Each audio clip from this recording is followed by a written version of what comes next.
back to the Power Rangers Monthly Gaming News Recap, a series where I recap all the gaming news that happened for Power Rangers that month. We didn't get a lot of news this month, but we still have a lot to talk about. Starting with Legacy Wars, this month's warrior was none other than Haley Foster, Ninja Steel White. As a balanced epic, Haley is an interesting character. She's rather difficult to combo with, but her attacks on their own are devastating, as they are fast and deal a ton of damage. She even has 2 just frames for her block breaker, and 1 changes the move completely. Her only weakness aside from her lack of combos is that she's really close range, even with her projectiles, but even with those weaknesses, Haley is a very efficient warrior. With the Haley update, we got our 4th balance update of the year, and it actually looked promising. This balance update gave us primarily nerfs, but it did give us a slight buff to a recent character, but we'll get into that in a second. The balance update started off with a ton of assist nerfs. Master Zed, Master Sound Sentry, and Leo's hits have been reduced and harder to combo with. However, the Master Zed and Master Sound Sentry assist spam infinite combo is unfortunately still around. Now, the big headline out of the balance update. Ninjetti Billy got nerfed, but only slightly. His strikes have been slowed down, but not by a lot.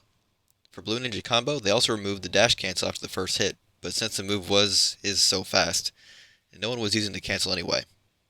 As for everything else in Billy's leader moveset, they didn't touch the assist. They only reduced the damage.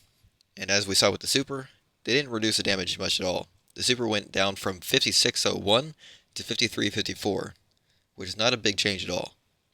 Ninjetti Billy is still a menace, and it's no surprise that he's still banned from casual challenges.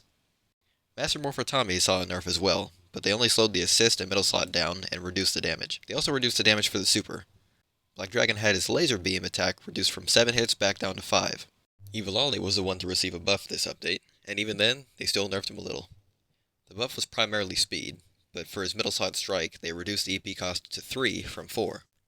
They did reduce the damage for most of his attacks, however with the super, it was much more noticeable than with Ninjetti Billy. Ollie's super used to deal 5103, but now only deals 4489. Why Ollie got the bigger nerf compared to Ninjetti Billy is beyond me. Hopefully Enway will fix the casually banned soon. Before we switch from Legacy Wars to our last news story of the month, I have a little plug segment. Tomorrow is the 4th anniversary of this channel, and to celebrate, I've set the Lord Draken montage in the first couple episodes of the Victory Series Season 5 to premiere throughout the day. I've put the links to the montage premiere, as well as the Victory Series Season 5 playlists, in the description for you to check out tomorrow. Lastly for this month, Digital Eclipse gave us an unfortunate announcement for Rita's Rewind. There are 2 things in this announcement.